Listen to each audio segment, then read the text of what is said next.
जिन्हें बंधुओं आपने देखना शुरू कर दिया है जैन न्यूज चैनल। तो चलते हैं, देखते हैं आज की खास खबर। दिल्ली न्यायिक सेवा परीक्षा 2025 में 7वां स्थान प्राप्त कर न्यायाधीश पद ग्वालियर अक्षय जैन चयन।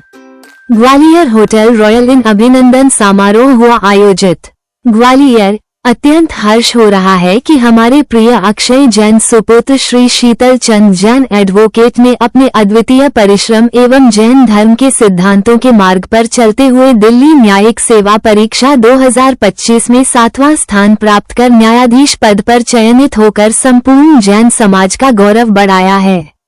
इस शुभ अवसर पर दिनांक 18 मार्च 2025 मंगलवार दोपहर 1 बजे से 4 बजे तक उनके सम्मान में भव्य अभिनंदन सम्मान समारोह स्थानीय होटल रॉयल इन गहना ज्वेलर्स के पास सिटी सेंटर ग्वालियर आयोजित किया गया है।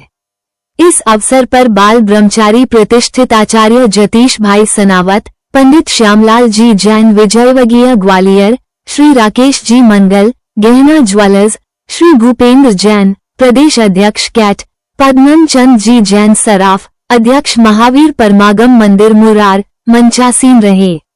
इस अवसर पर सामज गमान्य जैन पंडित सुनील जी शास्त्री, पंडित अजित जी अचल, अनिल जी शाह, विकास जी गंगवाल, विनय जी जैन, भाजपा नेता डा विकास जैन, महेश चंद्र जैन, समेसार विधा निकेतन, सतीश जी जैन, ठेकेदार आदि समाज जनों वरिष्ठ जनों आशीर्वाद स्वरूप वचन व्यक्त किए।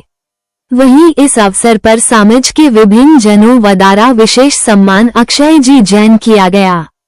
संपूर्ण कार्यक्रम का आयोजन श्री मुकेश जैन जैना ज्वेलर्स एवं सर्राफ परिवार सराफा बाजार ग्वालियर द्वारा आयोजित किया गया।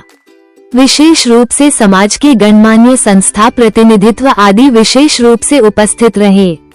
मंगलाचरण श्रीमती रेणु जैन, श्रीमती संध्या जैन व कार्यक्रम का संपूर्ण संचालन पंडित अनुभव प्रकाश जी द्वारा किया गया। ग्वालियर रवि जैन की खास रिपोर्ट। बोले भगवान महावीर स्वामी की।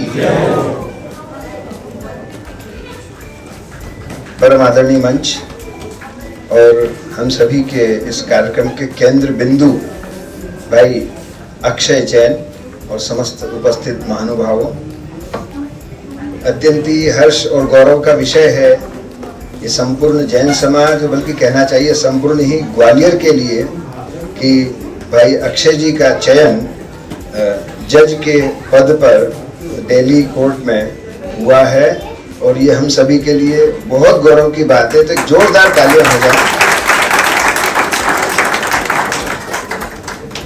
एक परिचय की औपचारिकता में निभा रहा हूँ, वैसे तो सभी परिचित हैं, क्योंकि हमारे मुमुक्षु समाज के गौरव, ग्वालियर के गौरव पंडित श्यामलाल जी जैन विजयवर्गीय परिवार से कुलोत्पन्न और भाई शीतल जी और भाभी अनीता जी के यहाँ अक्षय जी का जन्म 1995 में हुआ, 1995 में, और सामान्य शिक्षा ग्रहण करते हुए, किंतु जैसा कि अपेक्षित भी था और सबने देखा भी है कि उन्हें घुटी में ही धर्म के संस्कार दादाजी, पापाजी, ताऊजी सबसे मिले और वे धर्म के संस्कारों के साथ साथ लौकिक शिक्षा में संलग्न हो गए। किंतु इससे भी जब मन नहीं भरा तो और अधिक विशेष धर्म अध्ययन के लिए भाई अक्षय जी सन 2009 में 14 वर्ष की उम्र में एक मंगलायतन विद्या अध्ययन चलता है, आदिनाथ विद्या निकेतन चलता है, जहाँ पर कि जैन समाज के बच्चों को डीपीएस में लौकिक शिक्षा के साथ साथ में धर्म के संस्कारों से अंकुरित किया जाता है और बहुत विधिवत एक अनुशासित जीवन जीते हुए विधिवत धर्म की शिक्षा दी जाती है। तो यह स्वयं अक्षय जी ने और भाई श्री शीतल जी और समस्त परिवार ने यह निर्णय लिया कि ये शिक्षा भी बहुत आवश्यक है जीवन में। तो आप सोचिए कि वो 4 साल तक वहाँ पर 9वीं, 10वीं, 11वीं और 12वीं तक वहाँ पर उन्होंने लौकिक और धार्मिक अध्ययन भी बहुत विधिवत किया। मंगलायतन अलीगढ़ जिले में जो है शासनी के पास, वहाँ पर आपने अध्ययन किया।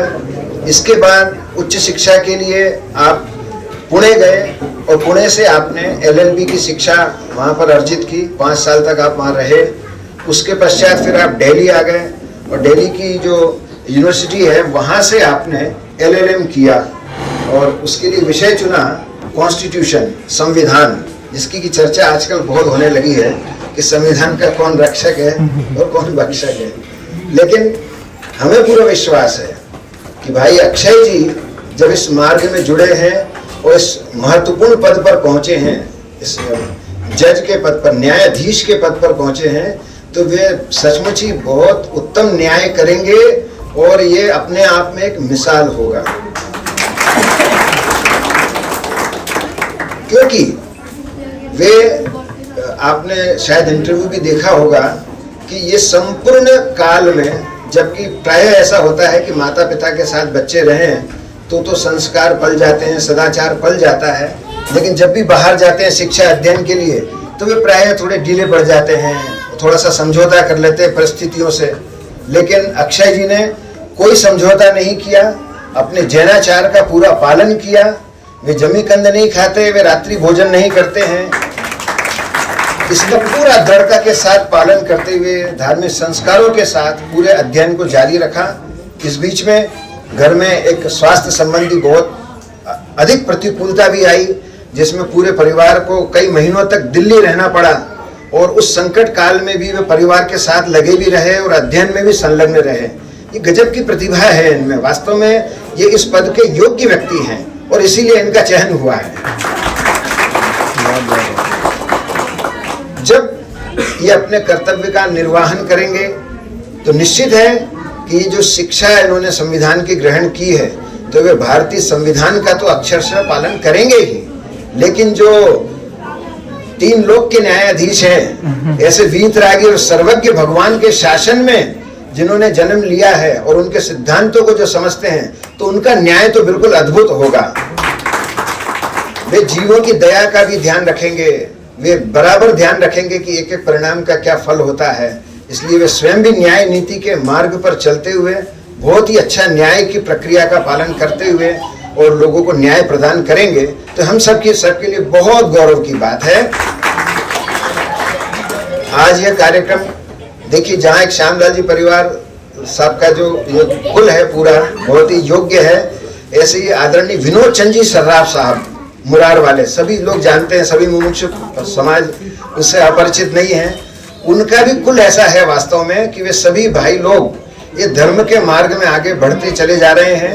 मंदिर तो उनका बनाया हुआ है ही, पर सदैव हर धार्मिक कार्यक्रम में, हर गतिविधि में अपनी ओर से बढ़ चढ़कर दान राशियां देना और हर कार्यक्रम संपूर्णतः बहुत अच्छी तरह से संपन्न हो।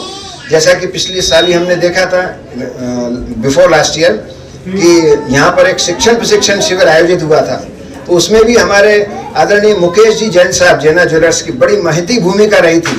उन्होंने झंडा उठा लिया था कि मैं तो ये कार्यक्रम वहाँ करवा कर रहूंगा, और फिर सब कारवा जुड़ता गया और कार्यक्रम बहुत सफल हुआ। ऐसे ही उनकी हाँ, इंदौर में भी वे जो पंचकल्याणक हुआ था 2.5 दीप का, उसके भी कुबेर रहे और सबको यहाँ से ट्रेन में लेकर के गए। ये भी अद्भुत कार्यक्रम था। पहली बार करके सबको ले जा रहे हैं कि भैया चलो और पंचकल्याणक के उत्सव का लाभ लो। तो ऐसे भाई मुकेश जी वे भी बहुत उत्कृष्ट भावना वाले जीव हैं, तो उनके मन में ये भावना समाई नहीं और उन्होंने कहा कि नहीं, मैं तो एक सामूहिक सम्मान का कार्यक्रम भाई अक्षय जी के लिए जरूर रखूंगा। और बहुत बार फोन किया उन्होंने, निश्चित ही बच्चों का एक बहुत अच्छा कर्तव्य और एक दायित्व होता है कि अपने अपने कुल की परंपरा को, जैसे कि विनोद चंद जी सर्राफ की बहुत भावना रहती थी कि सभी लोग आगे बढ़े, धर्म में आगे बढ़े, ऐसी भावना उन सभी भाइयों में आई है और वे भी रहते हैं, तो वे भी बहुत साधुवाद के पात्र हैं। एक बार पुनः हम अक्षय जी का जोरदार करतल ध्वनि से स्वागत करते हैं और उनके उज्जवल भविष्य की कामना करते हैं। धन्यवाद। और भाई मुकेश जी को भी बहुत बहुत धन्यवाद।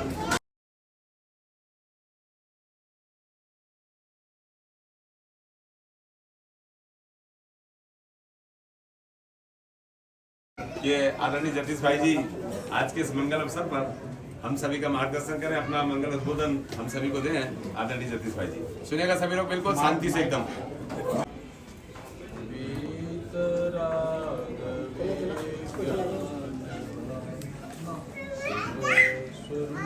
सेवका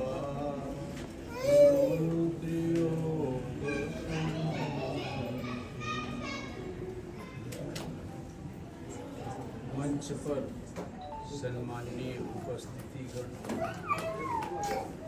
एवं विद्वत वर्ग एवं साधर्मी भाई और बहनों, सर्वप्रथम ग्वालियर का जो पंच कल्याणक का अवसर जैन समाज ने जो दिया था, वो मेरा पहला पंच कल्याणक का टाइम था। पहली बार मैं इस ग्वालियर की ऐतिहासिक और धार्मिक धरा पर प्रतिष्ठाचार्य के रूप में आया था और यहाँ से मेरा वह प्रतिष्ठाचार्य का कार्यक्रम प्रारंभ हुआ था। तो इसके यदि कोई प्रेरणा स्रोत थे तो आदरणीय डॉक्टर हुकुम चंद जी भारिल, पंडित टोडरमल स्मारक ट्रस्ट के जयपुर के संचालक, उन्हीं की प्रेरणा में हमारे सुनील जी शास्त्री से, उन्हें मुकेश जी और परिवार से, और विनोद जी उनके पिताश्री से बहुत स्नेह था कि भाई जी आपको तो जाना ही पड़ेगा। इसलिए मैं भी हिम्मत करके पहली बार इस पंच कल्याणक के लिए आया था। और जब यहाँ की ग्वालियर समाज ने उस पंच कल्याणक में सम्मिलित होकर उस पंच कल्याणक को उसने ऐतिहासिक रूप दे दिया, जो हमारे 30 वर्ष में इस धरा पर पंच कल्याण नहीं हुआ था।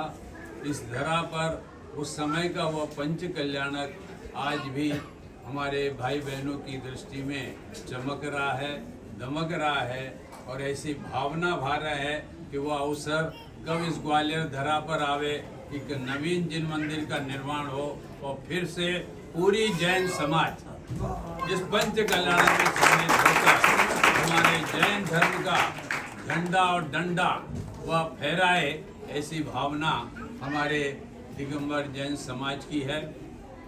इसलिए मैं दिगंबर जैन समाज का सबसे पहले आभार व्यक्त करता हूं कि जिन्होंने मुझे प्रतिष्ठाचार्य के रूप में स्वीकार किया। दूसरा, हमारे एक दिल्ली में एक आत्मार्थी ट्रस्ट चलता है और उसके अंतर्गत एक आत्मार्थी कन्या विद्यालय चलता है और उस आत्मार्थी कन्या विद्यालय में 60 बालिकाएं पढ़ती हैं, जो सारे देश से बालिकाएं आती हैं और प्रतिवर्ष हम 9वीं कक्षा से वहां पर उनको प्रवेश देते हैं और 12वीं कक्षा तक पढ़ाते हैं। किंतु उनको 4 सालों में हम जैन दर्शन के 48 ग्रंथों से परिचय करा देते हैं, जिससे वह बालिका हमारी गणनी माता की गद्दी पर बैठकर भगवान आत्मा हो और भगवान हो जाओ, ऐसी बात वे सुनाती है। ऐसे हमारे अक्षय जी भी मंगलार्थी से पढ़कर आए हैं और उन्होंने इस जज का उच्च पद पाया है। ऐसे आत्मार्थी ट्रस्ट की एक कन्या गड़ा कोटा की, उसका नाम मैं भूल गया हूँ, उस कन्या ने भी जज पना प्राप्त किया।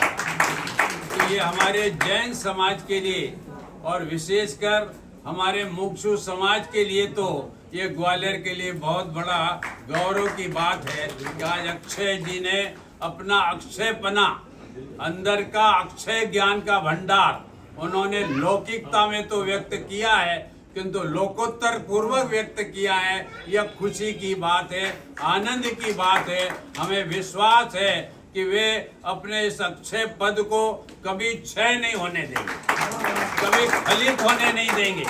उसको आगे बढ़ाते हुए वह अक्षय हमारा ऐसा सिद्ध पद है, वह वीतरागता और सर्वज्ञता का पद है। उस पद को वे अवश्य वह चरण उसको स्पर्श करेंगे।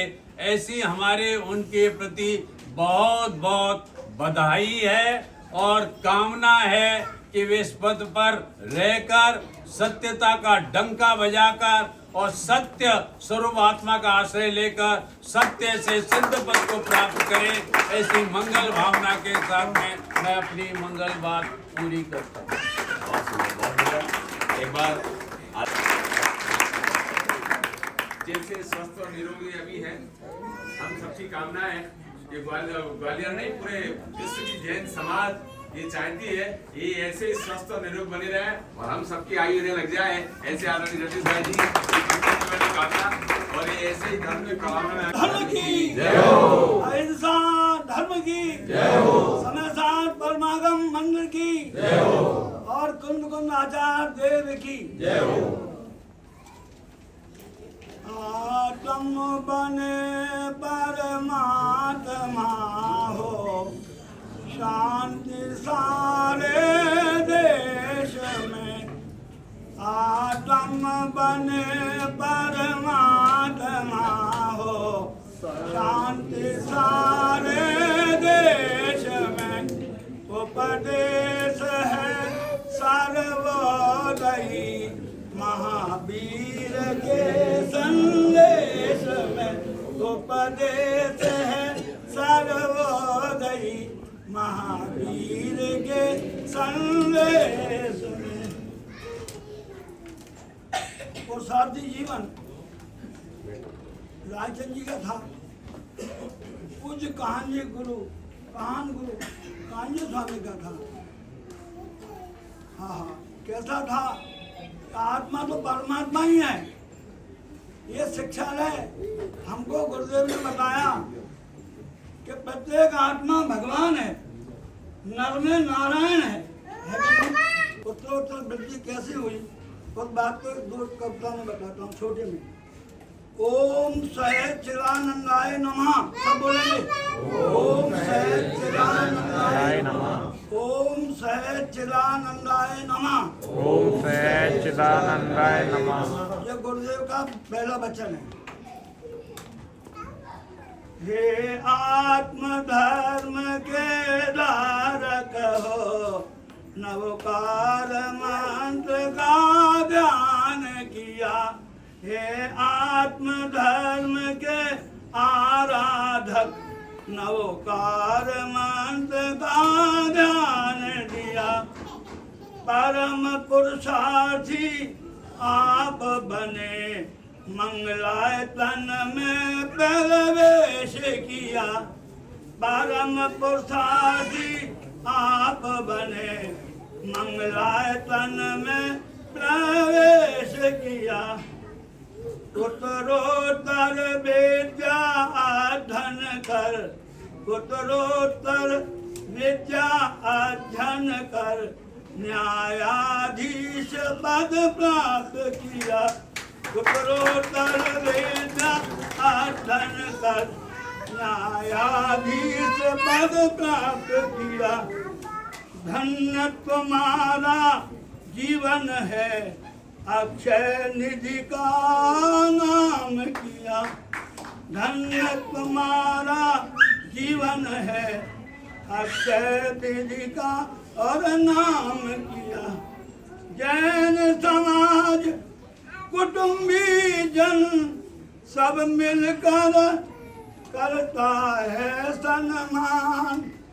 जैन समाज कुटुंबी जन सब मिलकर करता है सम्मान। अक्षय आत्म कल्याण करो, स्वयं सिद्ध पावो निर्वाण। अक्षय आत्म कल्याण करो, स्वयं सिद्ध पावो निर्वाण। स्वयं सिद्ध पावो निर्वाण। जय सम्मानीय उपस्थित सभी नगरवासी, महिलाएं, बड़ा शुभ अवसर है। हमारे अपने परिवार से एक बच्चे ने इतनी मेहनत करके अपनी योग्यता से, धर्म निष्ठा से इतना उच्च पद पाया है। ये पद ऐसा वैसा नहीं है, हजारों बच्चों में एक होता है। कितने बच्चों ने क्या दिया? 28,000 बच्चों ने दिया। कितने गौरव की बात है। ये इनकी मेहनत, परिवार का पुण्य। मैं भगवान से प्रार्थना करता हूँ इनकी यश और कीर्ति की पताका चारों दिशाओं में फहराए। धन्यवाद। सम्मान को पाकर के कैसा लग रहा है और बीता हुआ कल कैसा था, आने वाला कल कैसा होने वाला है। ये ऐसे सुंदर भाव हम सबके बीच में अपने रखने आ रहे हैं। उसके पहले आपको बताएं, अभी कुछ समय पहले मामा के बाजार में एक छोटा सा कार्यक्रम हुआ था, वहाँ बेटा डॉक्टर बना था, तो वहाँ भी मैं था, मैंने वहाँ बात रखी थी। तो उनका डॉक्टर बेटा कहना था, तो उसका नाम था डॉक्टर वंश जैन।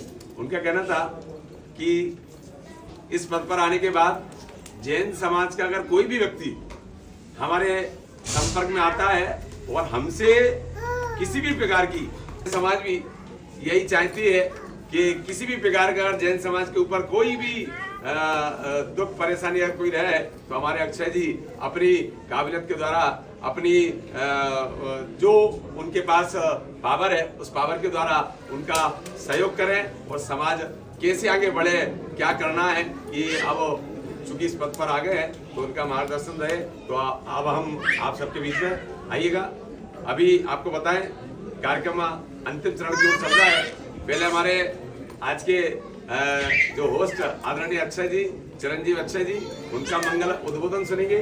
उसके बाद सबसे पहले हमारे सराफ परिवार आदरणीय मुकेश जी भाई साहब की जो मंगल भाव रहे हैं कि हमारे जो समाज के ये जो बच्चे इतनी मेहनत करके आगे बढ़ रहे हैं, उनका एक आभार, एक सम्मान होना चाहिए, जिससे नए बच्चे भी ये प्रोत्साहित हो और आगे बढ़े और हम ऐसी जैन समाज को आगे बढ़ा सके। तो पहले उद्बोधन, उसके बाद हमारे मुकेश जी, सराफ परिवार सभी का ओर से पहले अभिनंदन, स्वागत, और फिर जिन लोगों की और की भी भावना है वो सब भी आकर के अपना सम्मान करेंगे। और अंत में हमारे सराफ परिवार की ओर से यहाँ पर आप सब पधारे, उसका आभार व्यक्त करने के लिए मैं सुनील भाई साहब से निवेदन करूँगा। अंत में वो आभार व्यक्त करने आएंगे और फिर आभार के बाद जब आप सभी को हमारा सराफ परिवार निमंत्रण दे तब बाकी का आप अतिथित्व उनका स्वीकार करेंगे। तब तक आपको बिल्कुल शांतिपूर्वक आएगा। सुनते हैं हमारा आज के चिरंजीव, आज के होस्ट, आज की हमारे हम सबके बीच में हम सबके लिए शान बने चिरंजीव अक्षय जी, जिनको एक बार जोरदार करताली से हमारे चिरंजीव अक्षय जी का अभिनंदन। मंचासीन सभी विद्वत एवं सभा में उपस्थित सभी साधर्मी भाइयों को मेरा सादर जय हिंद।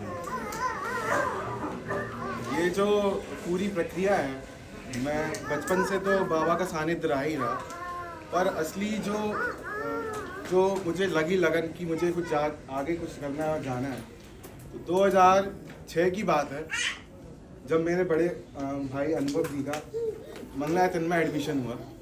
तो उस समय मुझे लगा कि बड़ी अलग चीज़ है कि यहाँ पे शिक्षा धर्म की भी दी जा रही है और साथ ही साथ उच्च शिक्षा DPS अलीगढ़ में भी दी जा रही है।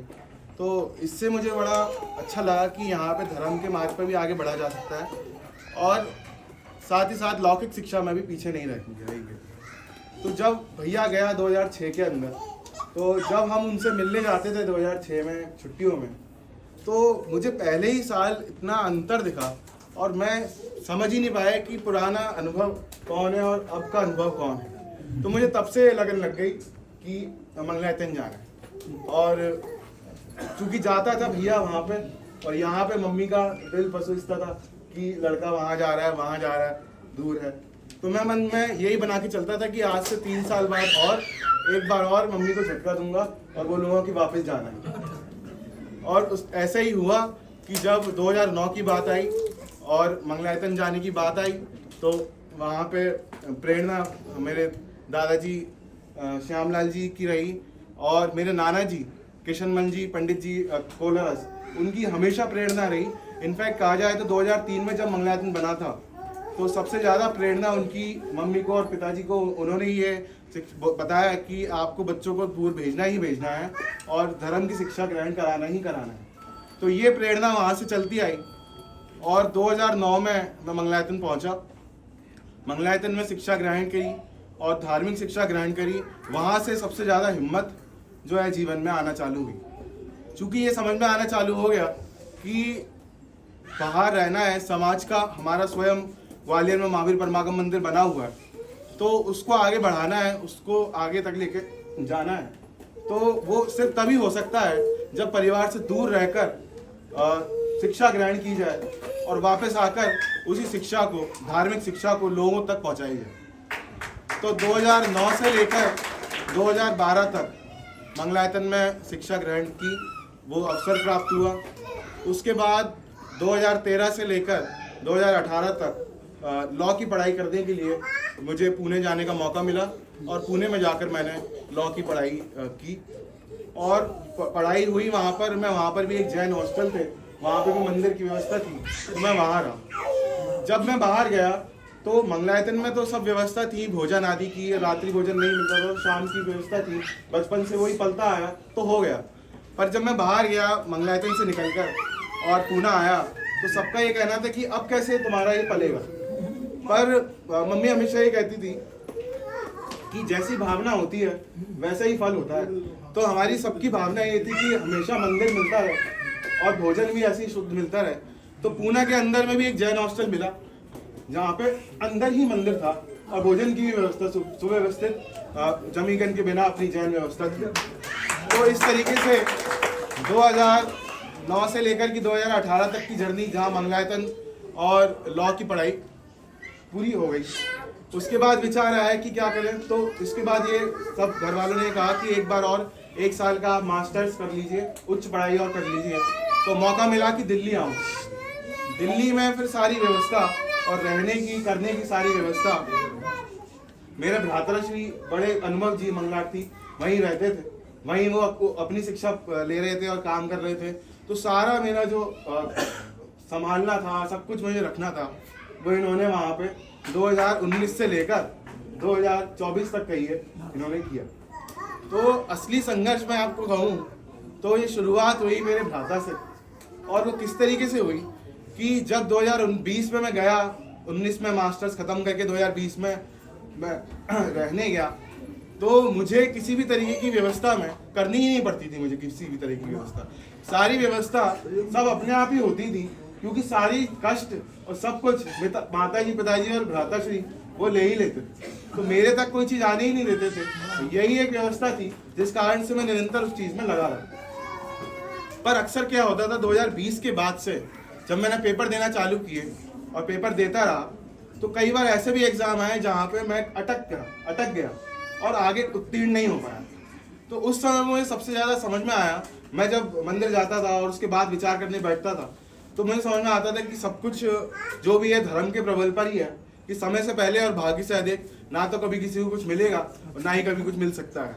पर फिर भी क्योंकि धर्म के बल पे घर वालों को भी अनुराग रहता है, उन्होंने इतना आगे पीछे इतना सम्मान दिया है, इतना आगे तक बढ़ाया है, तो मैं हमेशा ये सोचता था कि इतनी हिम्मत मैं अगर बार बार फेल होने के बाद भी कर रहा हूँ तो वो किसके पीछे है। तो जब मैं सोचता था, बैठता था, और बैठते बैठते मुझे याद आता था कि मेरे पिताजी और माताजी कि जिन्होंने इतनी कम उम्र से 2 ही लड़के थे, दोनों को ही दान दे दिया कि जो ये धर्म के ही लड़के हैं, इनको धर्म की शिक्षा मिले तो कल्याण है। भौतिक उपाधि, लौकिक उपाधियां तो मिलती ही रहती है, पर धर्म के संस्कार मिले, ये बड़ी चीज़ थी। तो ये माता जी का हमेशा से वो रहा। पिताजी का हमेशा ये रहा कि मैं, जैसे मैंने अभी कहा, कि मुझे एक भी चीज़ का कभी ये एहसास ही नहीं होता था कि मैं यहाँ पढ़ रहा हूँ या कुछ कर रहा हूँ, क्योंकि दिल्ली, पुणे और बाकी जगह पर पढ़ाइयाँ इतनी महंगी होती हैं और उस समय भी इतनी व्यवस्था करना, ये किसी की बस की बात होना और मुझे तक ये बात ना आने देना जिससे मैं निरंतर उसमें चलते रहूं। तो ये मुझे हिम्मत पिताजी में और माताजी में और भाई में दिखती थी। पर एक समय ये भी आया जब मैंने सोचा कि इनमें ये हिम्मत कहाँ से आई, ये इतना हिम्मत रखते हैं, तो ये माताजी और पिताजी ये हिम्मत कहाँ से रखते हैं। तो उस समय मैं जब भी इस बारे में विचार करता था तो मुझे 2 जने याद आते थे। एक तो मेरे दादाजी, दादी जी और मेरे नाना जी और नानी जी।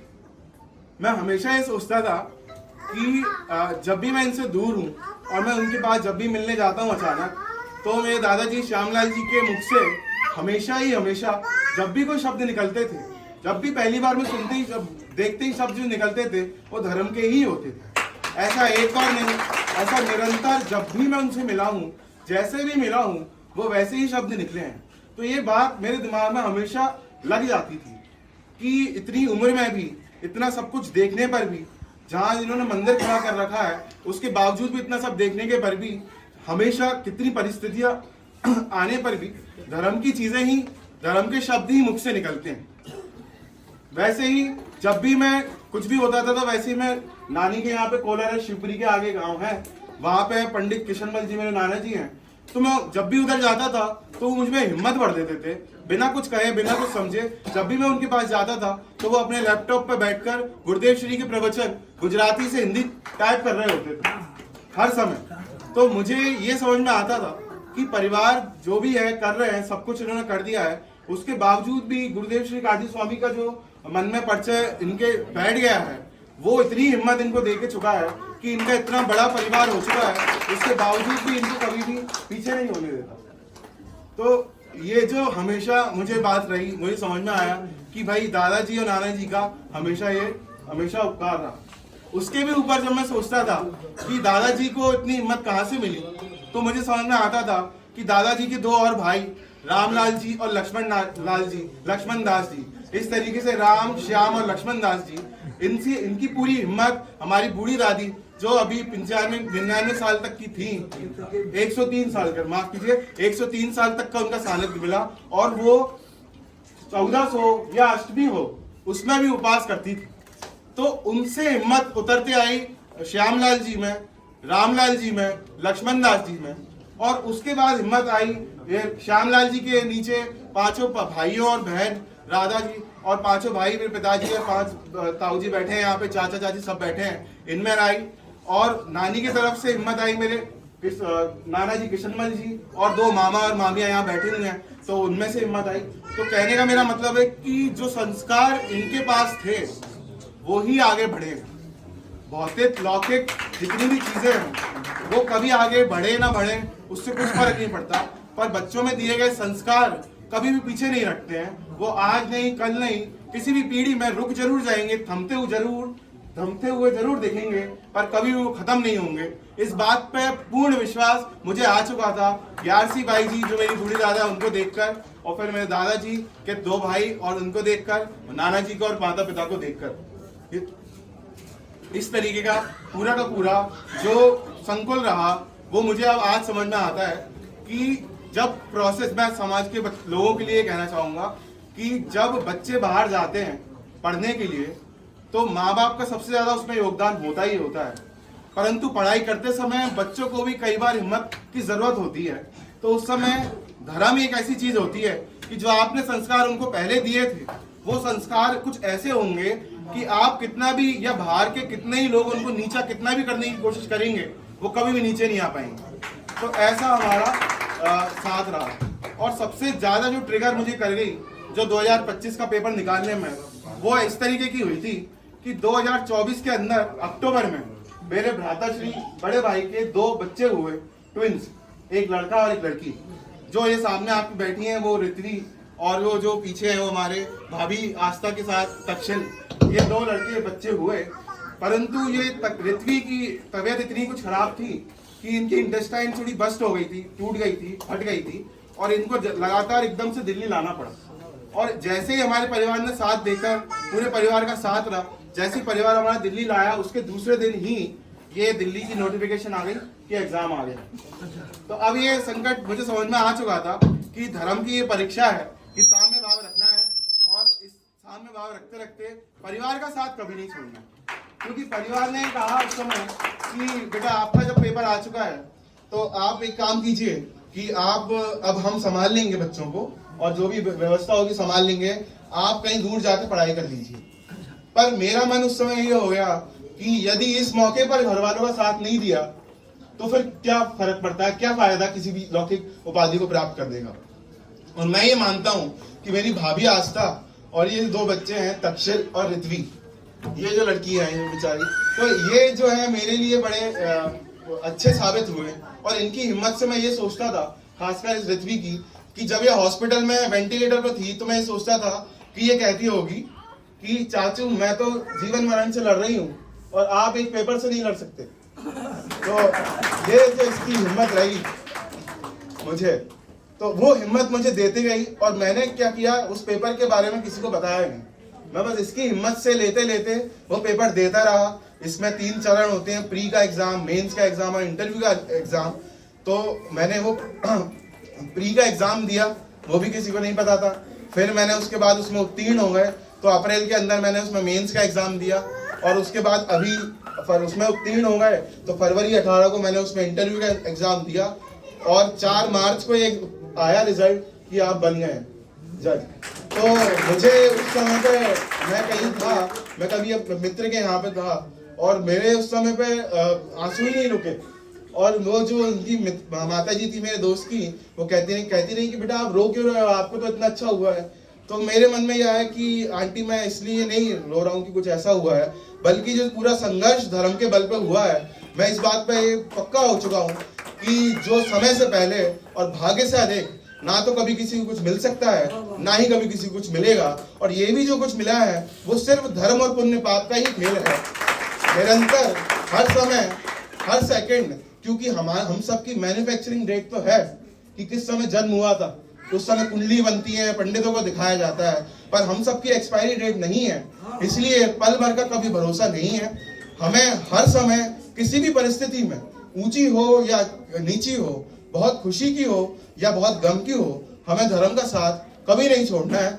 और साथ ही साथ सारी शिक्षा माता पिता को मैं ये आग्रह करना चाहूंगा कि अपना थोड़ा सा मोह छोड़ें और अपने बच्चों को ये शिक्षा जरूर दें। समाज ने हमें सशक्त बनाया है, इतना काबिल बनाया है। हमारे पूरे परिवार की हमेशा यही इच्छा रहेगी और साथ भी रहेगा कि जिस भी तरीके से, जैसे भी हमारा इस्तेमाल होकर बच्चों को संस्कार दिए जा सके जैन धर्म के, हम हमेशा समय समय पर उसके लिए आगे हैं। और अंत में मैं आज इस मंच से, इस आप लोगों के माध्यम से, आयोजन करता श्री जैन ज्वेलर्स पूरे परिवार के माध्यम से, मैं इस मंच से अपने पिताजी श्री शीतल चंद जैन, माताजी श्री अनीता जी, भ्राता श्री मेरा अनुभव जी, और मेरी भाभी आस्था जी, और मेरे दादाजी श्री श्यामलाल जी, मेरे नाना जी श्री किशनमल जी, और मेरी दादी कस्तूरी बाई जी, मेरे मेरे श्यामलाल जी के भ्राता श्री रामलाल जी और लक्ष्मण लाल जी, और उनसे ऊपर मेरी बड़ी दादी ग्यारसी बाई जी, इन सब के आशीर्वाद के बिना मैं कुछ भी नहीं हूँ। और मैं आज सबके सामने ठोक देता हूँ कि मुझसे कभी कुछ गलती हुई हो तो माफ करना, पर मैं धर्म के मार्ग में आपके ही कारण आया हूँ और आपके ही कारण मैं हमेशा आगे रहूंगा।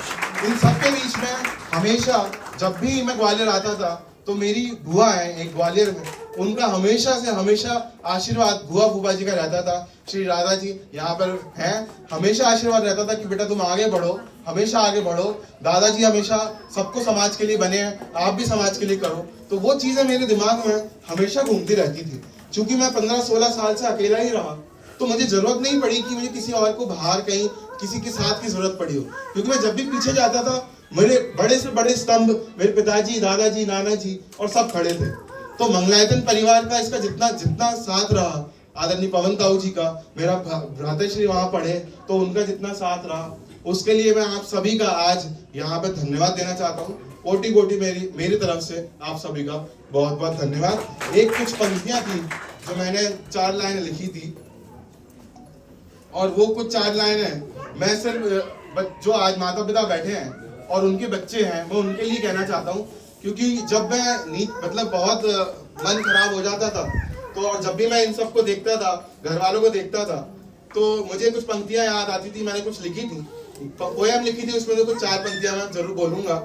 कि मैं हमेशा मन में सोचता था, हर दिन एक जंग है, तुमको आगे बढ़ना होगा, रुक गए तो समझो फिर तुम खो से जाओगे, जीते हुए भी फिर तुम कुछ मर से जाओगे। तुमको हर दिन लड़ना होगा, हर दिन तुमको बढ़ना होगा, हर दिन एक जंग है, तुमको हर दिन लड़ना होगा, सबसे आगे बढ़ना है।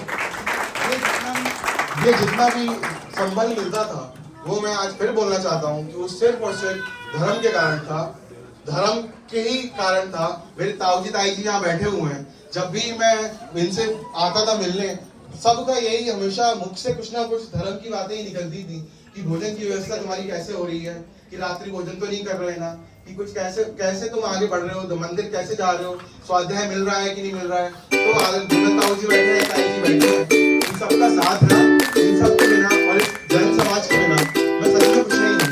और हूँ मैं जो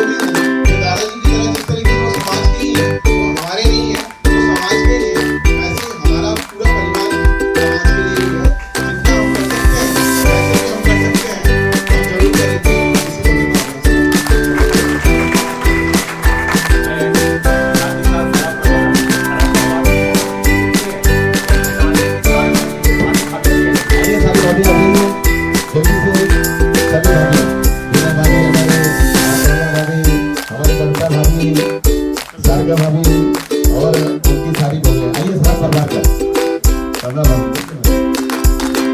आइए, और हमारे सारा परिवार की अनुमति भी करती है तो दूसरी परिवार की होगी।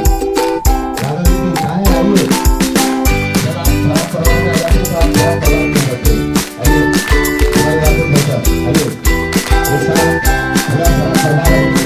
पूरा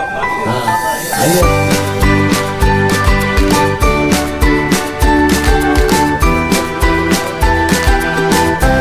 है। शायद से नहीं ले पाए आप, ये बात चले जाना। चलो आ जाओ। आप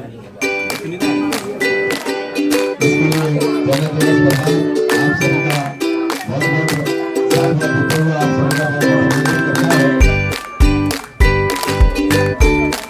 आइए बाबा जी आइए।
जय जिनेंद्र साथियों, आज हमारे साथ हैं ऐसी शख्सियत जिन्होंने दिल्ली जुडिशियल सर्विसेज में 7th रैंक प्राप्त कर जज की एक उपलब्धि को हासिल किया है और जैन समाज का गौरव बढ़ाया है। बात करते हैं कि आपने इस सर्विस में आकर कैसा आपको लग रहा है और क्या आपके एक्सपीरियंस है, थोड़ा सा हमारे साथ शेयर करें। देखिए, धर्म की शिक्षा हो, परिवार का साथ हो, बड़ों का आशीर्वाद हो और दोस्तों का साथ हो और धर्म का सम्मान हो। इस तरीके से अगर चारों चीज़ें हों तो दुनिया में कोई से भी बड़ी कठिन परिस्थिति भी पूरी की जा सकती है, पार की जा सकती है। इसी तरीके की प्रेरणा मेरे दादाजी रामराज जी की रही, नाना जी कृष्णमल जी की रही। उसी चीज़ को मद्देनजर रखते हुए मंगलायतन में पढ़ा और उसके बाद धर्म के रास्ते पर चलते हुए लॉ किया, लॉ के बाद इसमें कोशिश करते रहे, कोशिश के बाद एक बार सफल हुए। तो ये जो भी कुछ है धर्म के संस्कारों की वजह से है, और यही मेरा आग्रह रहेगा सारे माता पिता और परिवारों से कि अपने बच्चों को धर्म के संस्कार अवश्य दें। और जो आज की युवा पीढ़ी है जो 10th और 12th के बाद थोड़ा सा रास्ता भटक जाती है, तो आप उनको एक क्या मैसेज देना चाहोगे कि धर्म के साथ लॉ की शिक्षा कैसे जारी रखें? एक छोटा सा आप मैसेज क्या देना चाहेंगे? मेरा उनको कहना यही रहेगा कि अपने आप पर विश्वास रखें। जब भी विश्वास टूटता हो तो माता पिता को याद करें, दूर रहते हैं तो माता पिता का संघर्ष याद करें, और वह याद अगर रहेगा तो जब भी तथाकथित परिस्थितियाँ जो बन रही होंगी उनसे मन हटकर अपने गोल की तरफ उनका जो मन जाएगा, वही एक ऐसी चीज़ है कि निरंतर लगे रहेंगे तो आगे जरूर बढ़ेंगे। आपको बहुत बहुत बधाई, बहुत बहुत धन्यवाद है अपना समय दिया। Thank you so much.